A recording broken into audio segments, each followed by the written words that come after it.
Good morning. It is a beautiful morning, yes. And it's great to be with you folks again this morning.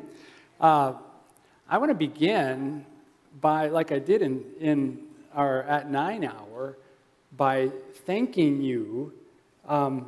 This year, last week, we went out to Baltimore for a conference with our mission ABWE and celebrated 35 years of ministry with that group. Now, what I want to say, though, is that this church has been behind us, partnering with us for most of those years, over a third of a century, that we have been doing this thing together, okay? And we're just very, very grateful.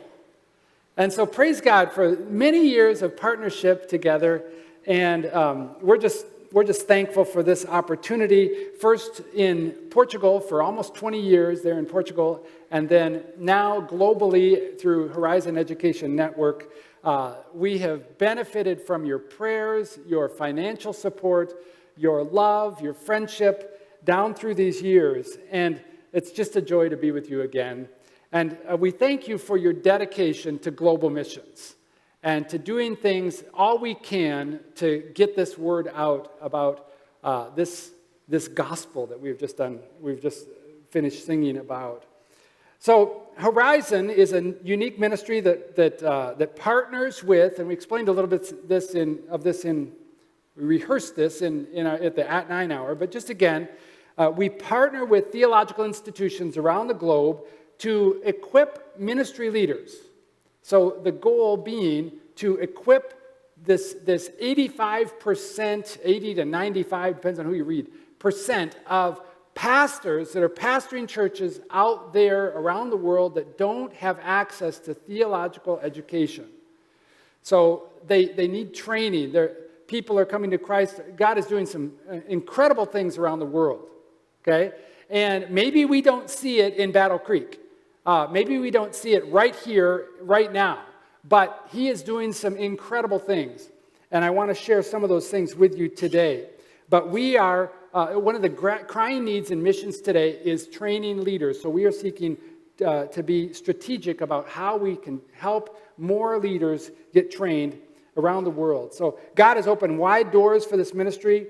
Just this year, our team has trained faculty of seminaries in how to use online education in order to get more people trained. Faculty in Mongolia, we trained 3 seminary faculty there. Faculty from 3 seminaries in Mongolia, in Ulaanbaatar. We've been in Pakistan, we've been in Liberia, Ghana, Togo, and online we've been training groups from Colombia and Nigeria, and tomorrow I start with another group with 46 faculty from a large seminary in Guatemala City. So these are the kinds of things that we do in a nutshell, and you are a part of that. And so we pass on this gratitude. Right now we're working with 49 Bible colleges, seminaries across the world in all 5 of in all the continents except Antarctica, right? Across 9 languages. And this map gives you a glimpse of the breadth of our ministry. The red dots are just those partners, those seminaries that we began to work with this year alone. So we just want to say thank you. We just want to say thank you. And we can talk more about the ministry a little bit later if you'd like. And some of you were in the 9 o'clock hour. So got a little bit more history of that. But it's just been good, and we thank you for your prayers. Sometimes you pray and you don't know what to pray for. We gave a list at the At 9 hour, and you can consult that list. But read our prayer letters, seek to lift up those things. But if you don't have anything to pray about specific, just pray that God would work through this ministry in ways that will reach more people for Christ. I mean, if it's just as that simple, that's a great prayer, isn't it? So let me just talk to you about a little bit of what's going on. The title of today's sermon, if you saw it, is Missions from Everywhere to Everywhere. And let me start off with just a few stories here. In April, we were invited to conduct faculty training at one of our partner institutions, a seminary in a village just outside the capital of Ghana, West Africa, on the West African coast. And one afternoon, our guide took us around and showed us the village. It was Saturday, and we weren't starting until Monday, so we had a little time. And he took us to a cemetery where some of the early missionaries to that village were buried. Okay? And then he took us to down this street where there was this house. And on one of the houses, on this house, there was this plaque. And I want you to notice here, John Hall, okay, 1843. And he was a missionary to Ghana from Jamaica, of all places. He was one of the first missionaries to evangelize the people of Ghana. Next slide. In October, we were teaching a couple of modules on site in Angola, a Portuguese-speaking country in West Africa. And two of our students were a couple, a man and wife, both medical doctors, ministering, having a fruitful spiritual and physical ministry inside in the interior of Angola. And they were missionaries from, of all places, Cuba. Cuba. They had petitioned their government for 15 years to be able to leave Cuba and go to Angola. And by the way, God is doing some incredible things in the church. The church is just blossoming in Cuba. I mean, he's doing wild things, okay? Next slide. Mongolia. In January, two of my colleagues went to train the faculty of 3 Bible colleges in Ulaanbaatar, Mongolia, as I said. They discovered the church in Angola is only about 25 years old. Okay? The present church is only about 25 years old, and it was started by missionaries from South Korea who went over there and evangelized Mongolians. Next slide.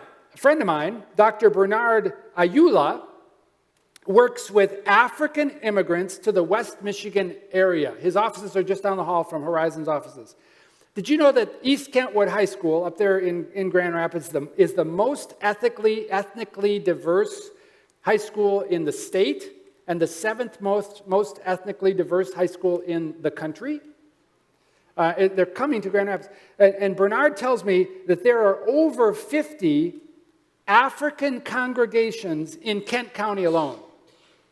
Now, these are not Afro-American congregations. These are African immigrant congregations led by African immigrants.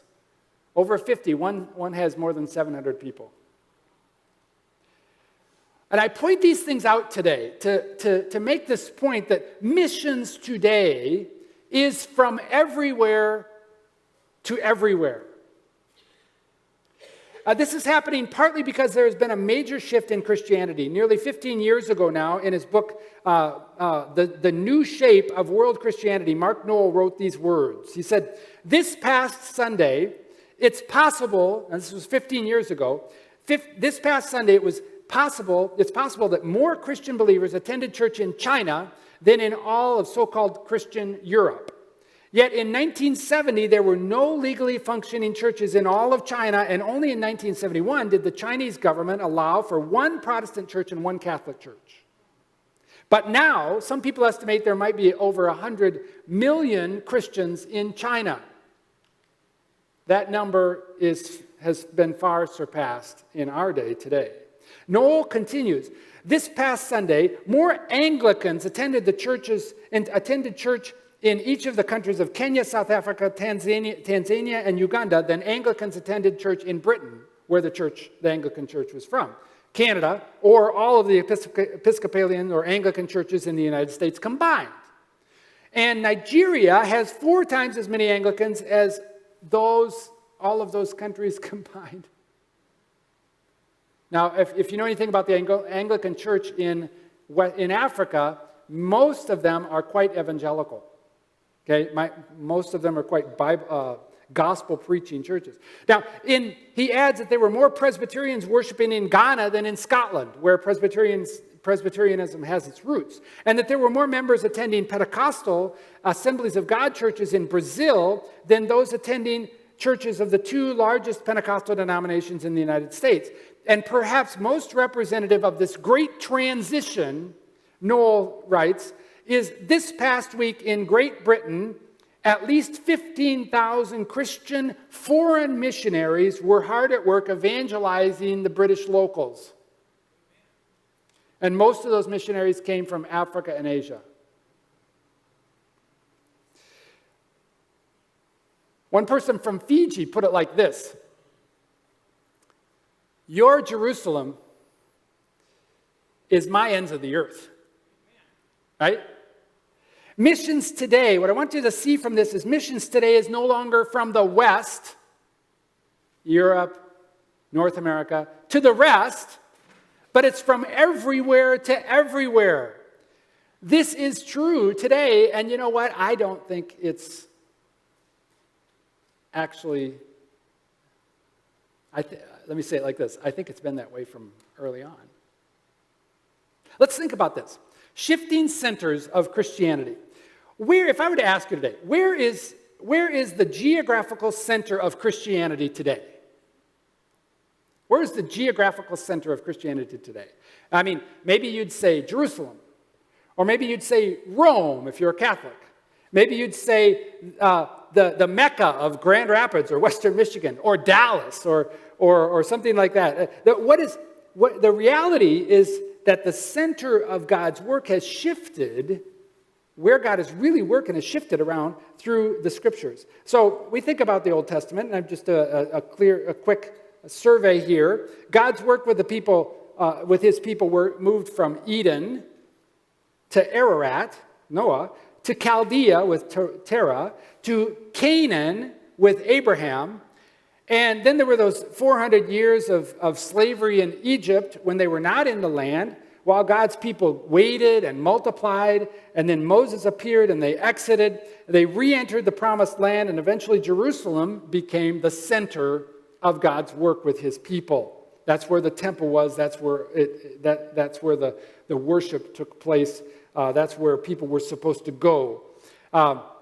It was the symbol of the temple was the symbol of God's presence on the earth. But way late in their history, right? I mean, you think about all the history of Israel, the Hebrew and Israel, God's work with His people way up until Solomon's time when he finally built the temple. There's a lot of time there. So it had shifted. Now, Jerusalem was where they had to come then and make their sacrifices. It was the center of God's work with His people. It was quickly assumed then that this religion was a centripetal religion, a unidirectional, one-way deal where everyone had to gather in Jerusalem to really be followers of Yahweh, of God.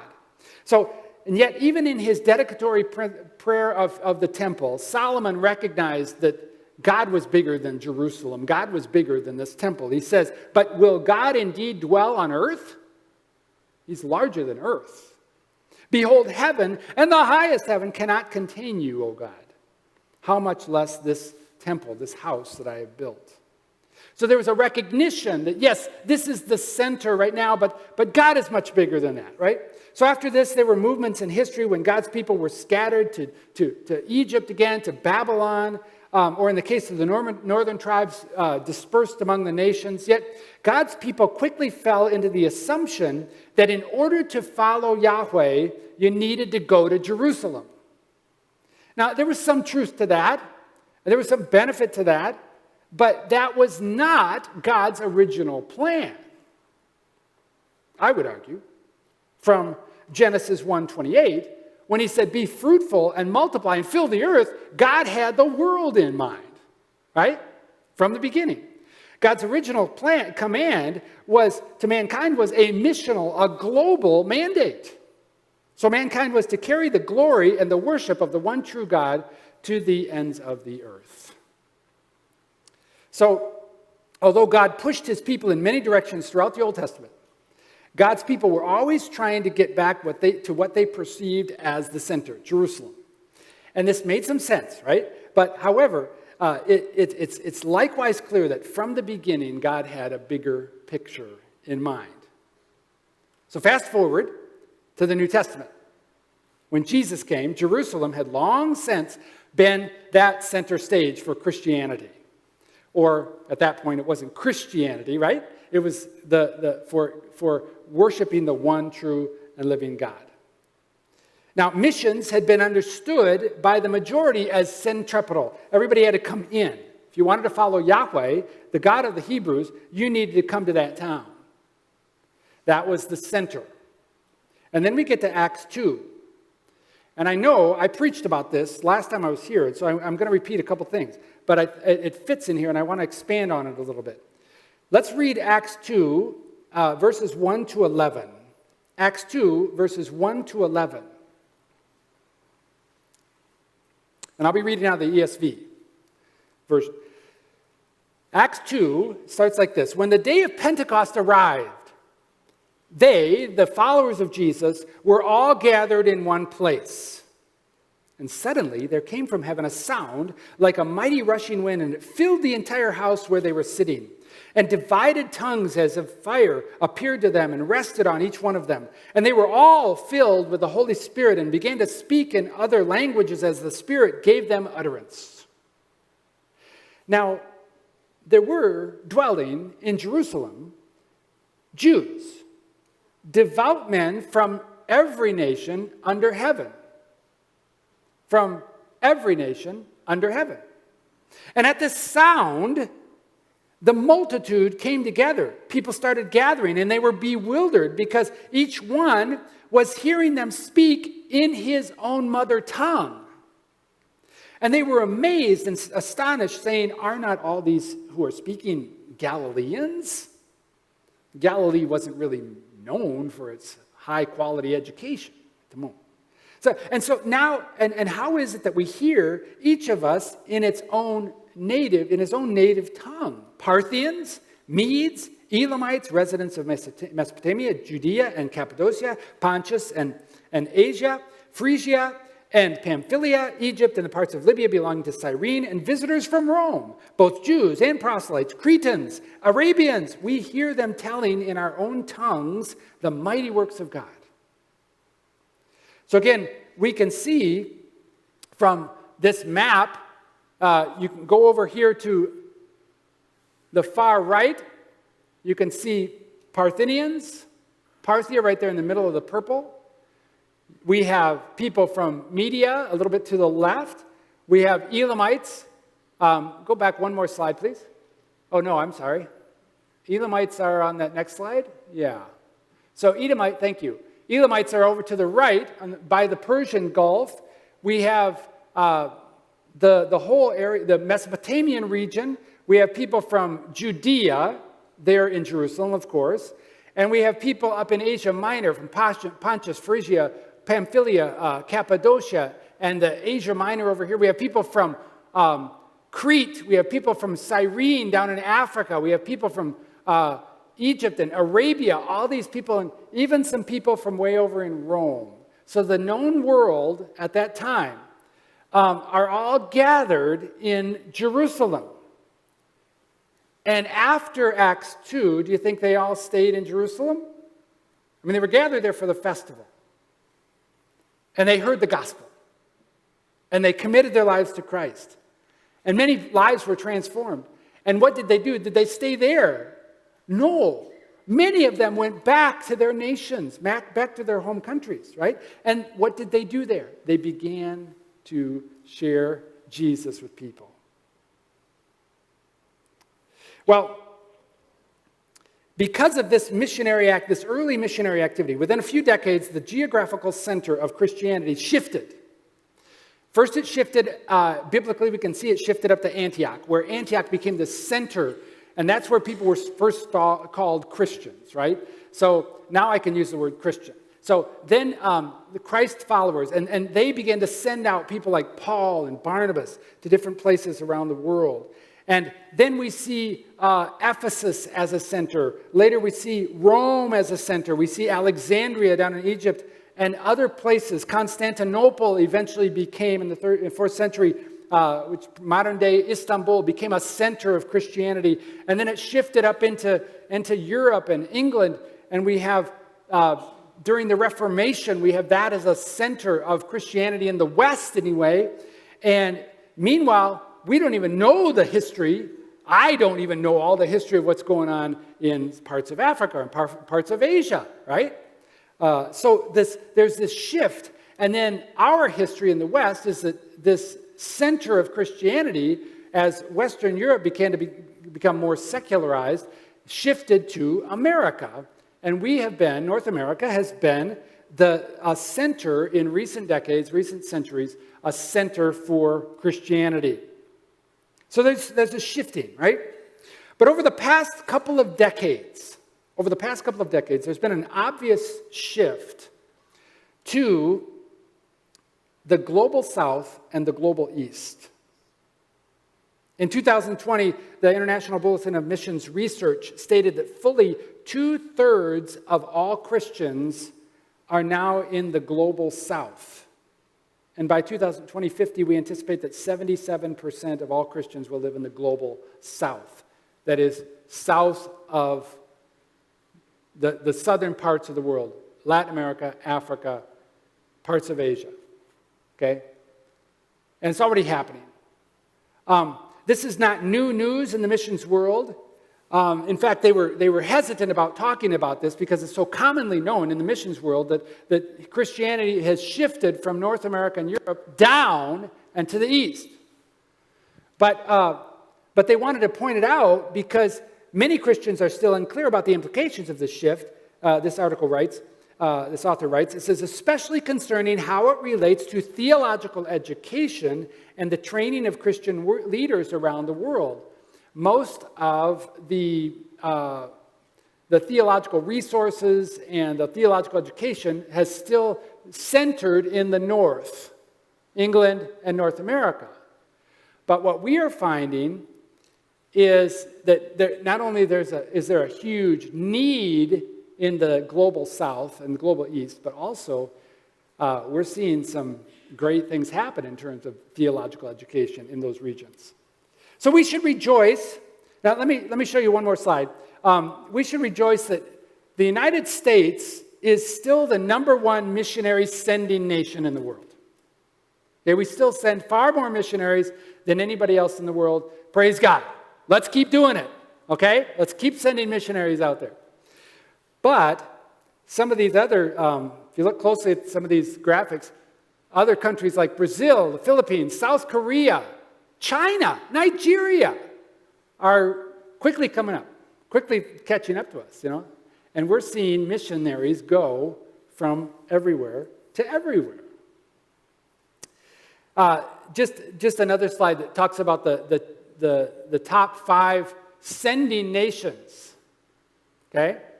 We're still on the top. But notice this. What is the #1 receiving nation for missionaries in the world? It is. You are right. We are the #1 receiving. We receive more missionaries than any other country as well. Why? Because a lot of them want to share the gospel with different countries. Yeah. And you know what? These Nigerians are looking at us saying, wow, they really need the gospel over there. I've seen their films. I've seen this, I've heard, and so they're sending missionaries to us. And it's amazing what God is doing today. God is moving in multi-directional ways, sending missionaries not only from the west to the rest, but now from everywhere to everywhere, even back to here. Praise God. We need some help in America, don't we? So, what I'd like us to see this morning is that this present shift is not lost on our universally sovereign God. We could do a more thorough study of the movement of God's work throughout the Old Testament and the New Testament, but let me just highlight one text tucked away in the minor prophets that should greatly boost our confidence. And turn with me to the book of Habakkuk. The book of Habakkuk.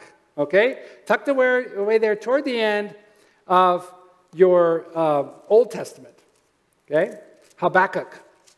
And we find in these 3 chapters some amazing statements. An amazing struggle. A struggle that we struggle with today. And I don't know, has anybody seen the news lately or I mean, you get kind of depressed here in America sometimes, frankly. I think, man, what is going on? Where is God? When's he going to show up? What's going on around here? And we can get so discouraged when we look at our own country, our own context, and we get down and we get depressed, and we think, we wonder if God's even going to, if he's still doing anything in our midst. Well, Habakkuk was there. Habakkuk was there, scratching his head and looking around saying, God, look at your world. What are you doing and where are you? So he begins in chapter 1, verse 2. Chapter 1 says, the oracle that Habakkuk the prophet saw. And these are the words of Habakkuk. He cries out, this disoriented cry to God. He says, "Oh Lord, how long shall I cry for help? And will you not hear? Or cry to you, violence, and you will not save? Why do you make me see iniquity, and why do you look idly at wrong? Destruction and violence are before me. They're all around me. Strife and contention arise. So the law is paralyzed, and justice never goes forth. The wicked surround the righteous, so justice goes forth perverted." If we have any justice at all, it's perverted. Does that sound familiar? Well, the Lord said, in verse 5, he answers. He said, "Look around. Look among the nations and see. Wonder and be astounded, for I am doing a work in your days that you would not believe even if I told you." I hope this morning that we can lift our eyes just a little bit up, okay, and around, out, and see. This has been my prayer for you this morning, that you might be able to see beyond our immediate culture, beyond our immediate context, and say, okay, we still serve a living, true, powerful God, okay, and he's doing great things, so let's be encouraged. So he proceeds to tell them how he will use the Chaldeans, the Babylonians, to render justice against the Assyrians. The Assyrians had been picking on them, and now God's going to go whip the Assyrians. But he's going to use the Babylonians and the Chaldeans. And Habakkuk is confused. So he questions the Lord again. He says in verse 12 of chapter 1, "Are you not from everlasting, O Lord my God, my Holy One?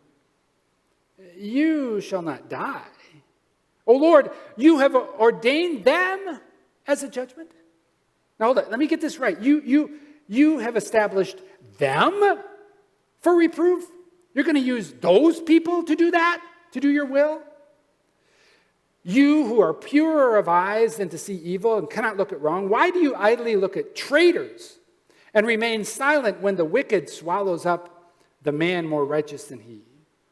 So the prophet is confused here. You're going to, okay, we don't like the Assyrians, but you're going to use the Chaldeans to, we don't like them either, In fact, later they're going to take them over.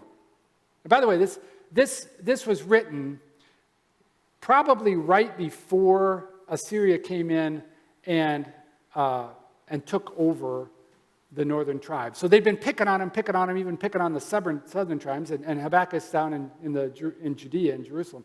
But so he's seeing there's just threats coming on all the time, and God's bringing this out. So the Lord assures Habakkuk with a series of pronouncements then against the unjust in verse 2, in chapter 2. It says, I said, I'm going to correct something I just said. This was not before the Assyrians came down. The Assyrians had already scattered the northern tribes. This was happening just before the Babylonians were going to come over and take over the southern. So right about between 640 and 615 AD BC is when this takes place. This prophecy takes place. So there's this concern, right? How are you doing this? And why are you doing it? Why are you using these means? So in chapter 2, the Lord assures Habakkuk with a series of pronouncements against the unjust. He says in verse 6, woe to him who heaps up what is not his own. Verse 9 of chapter 2, woe to him who gets evil gain for his house. Verse 12, woe to him who builds a town with blood and founds a city on iniquity, and so forth. This series of woes. But there's a verse right tucked in the middle of these negative judgments, and this is the one I want to highlight. In verse 14, he says, for the earth will be filled with the knowledge of the glory of the Lord as the water covers the sea. The earth will be filled with the knowledge of the glory of the Lord as the water covers the sea. That's a true statement that we can hang on to. That's a true statement. And we need to rejoice over that. In the middle of this confusing mess where God is using one nation against another just to render his will, and we don't understand it all, let's remember that God will, his glory will cover the earth. The earth will be filled with the knowledge of the glory of God. When we talk about we need to glorify God, what do we mean when we say we need to glorify God when we do that? What we mean is that through that action, others that are witnessing that need to see the glory of God. They need to understand, they need to have the knowledge of the glory of God. Okay? By the way we do things. By the way we fix their car, by the way we pump their gas, by the way we serve their burger, by the way we be a neighbor. Okay? We glorify God. We show people this is what God looks like, and so they can understand his amazing glory. So that's what is going to happen.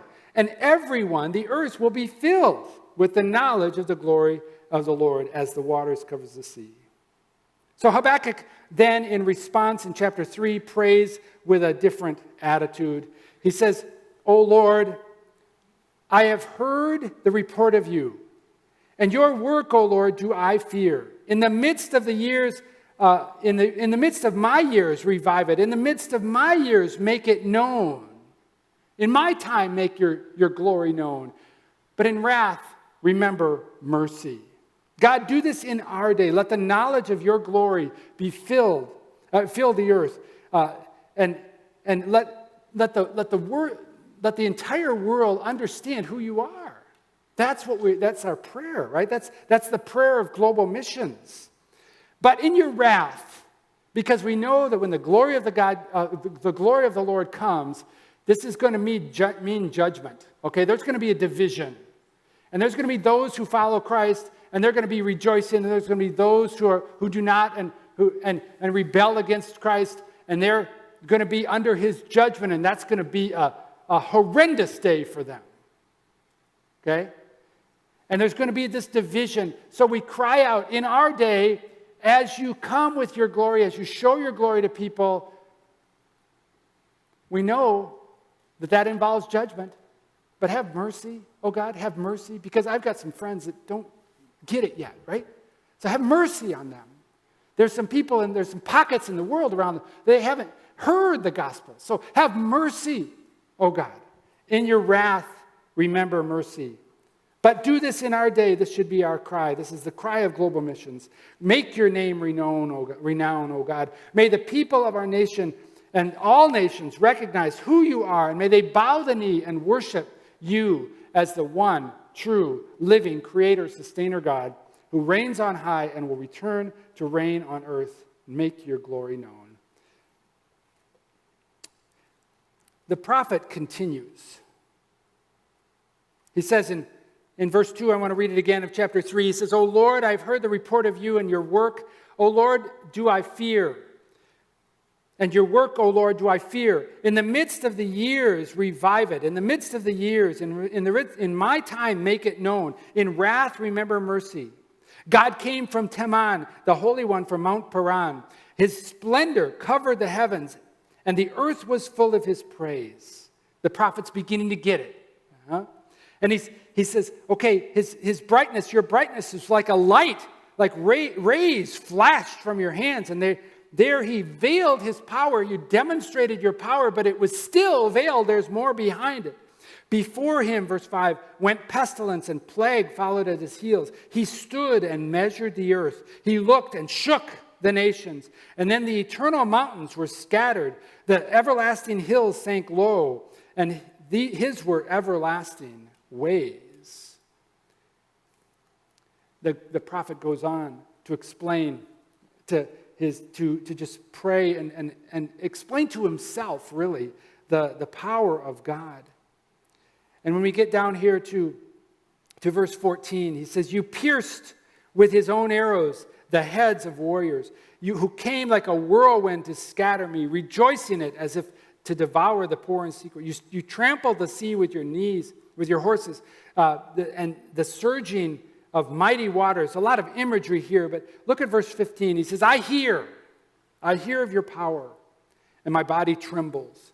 My lips quiver at the sound. Rottenness enters into my bones. My legs tremble beneath me. Yet,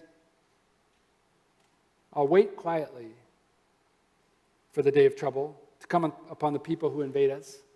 I'll wait for your will to be done. I'll trust you. I'll understand that I'll seek to understand that you are all-powerful and you are rendering your judgment. You are rendering your judgment in your time, and you will make things right in your time. So I wait. And then he ends, he says, though the fig tree should not blossom, nor fruit be on the vines, the produce of the olive fail, and the fields yield no fruit, the flock be cut off from the fold, and there be no herd in the stalls. No matter what happens, O God, even if I don't see it around me, even if I don't see it in my day, I will rejoice in the Lord. I will take joy in the God of my salvation. God, the Lord, is my strength. He makes my feet like the deer's. He makes me tread on high places. And that's where the prophet ends. Right? So, as we look around our world, we get confused sometimes. That which we can see, okay? And we wonder what God's doing. We wonder where he is. And we wonder if he's actually going to do what he's promised. And yet, as we lift our eyes and look around, we see these promises, or as Malachi put it, from the rising of the sun to the setting, my name will be great among the nations. These are prophecies that are going to be fulfilled, okay? That are being fulfilled in our day. In every place, incense will be offered to my name and a pure offering, for my name will be great among the nations, says the Lord of hosts. So are we going to be a part of it? Are we going to be a part of it, right? Or are we going to sit back and just get worried, right? Just fret about what we do or don't see happening, right? Are we going to lift our eyes and see the world and see that God is bigger than perhaps we thought? And he's doing some things in our day that maybe we didn't know about, or maybe we are just finding out, you know? And let us be encouraged about these things. I want to end with a quote, a little story that comes out of C.S. Lewis' Lion, Witch, and the Wardrobe. And Mr. Beaver, remember Mr. Beaver? Mr. Beaver mentions the name, just in passing, of Aslan. Aslan representing, in the story, Christ. Aslan's been absent for a long time. But Mr. Beaver says this, simply says, they say Aslan is on the move. Perhaps he's already landed. Lewis continues, and now a curious thing happened. None of the children knew who Aslan was any more than you. But the moment Beaver had spoken these words, everyone felt quite different. At the name of Aslan, each one of the children felt something jump in its inside. Edmund felt a sense of mysterious horror. Peter felt suddenly brave and adventurous. Susan felt as if some delicious smell or some delightful strain of music had just floated by her. Lucy got the feeling you have when you wake up in the morning and realize it's the beginning of the holidays or of summer. Be encouraged, my friend. Jesus is on the move. King Jesus is on the move.